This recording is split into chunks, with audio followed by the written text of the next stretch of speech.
কুসুম্বা মসজিদ বাংলাদেশের নওগাঁ জেলার মান্দা উপজেলার কুসুম্বা গ্রামের প্রাচীন একটি মসজিদ। বাংলাদেশের ৫ টাকার নোটে এই মসজিদের ছবি আছে। কুসুম্বা মসজিদের সামনে বিশাল একটি দিঘি আছে এবং পশ্চিম পাশে মসজিদটি অবস্থিত। আসসালামু আলাইকুম, কেমন আছে? তো আজকে আমরা চলে যাচ্ছি নওগাঁ কুসুম্বা মসজিদ, তারপরে নওগাঁ পাহাড়পুর যাবো এবং নওগাঁ জেলা জায়গা ইনশাল্লাহ ছোটখাটো ঘুরে আসার চেষ্টা করবো। তো আমাদের সাথে আছে যে নাবিল। কি অবস্থা? কেমন লাগছে? আলহামদুলিল্লাহ ভালো যাচ্ছে। রাব্বি আছে, রাব্বি কি অবস্থা?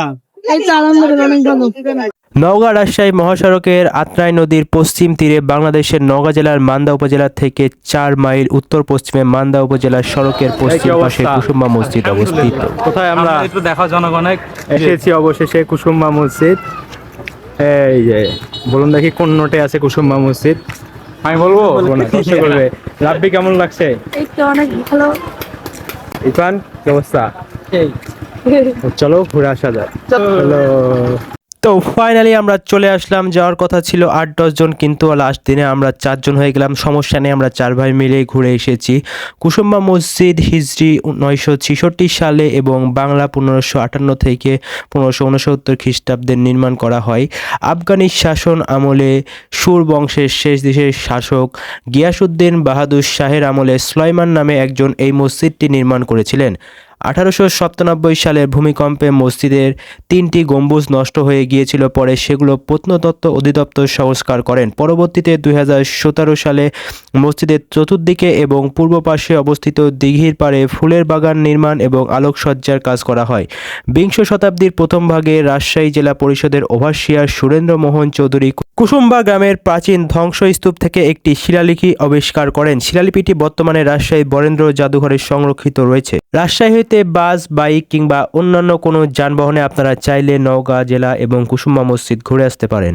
রাজশাহী রেলগেট হইতে নওগাঁ কুসুম্বা মসজিদের ভাড়া মাত্র ১০০ টাকা এবং এখানে সবসময় কম বেশি ১০-১৫ মিনিট ব্যবধানে আপনারা বাস পেয়ে যাবেন। সাধারণত ১ থেকে ১.৫ ঘন্টার মধ্যে কুসুম্বা মসজিদে পৌঁছানো সম্ভব।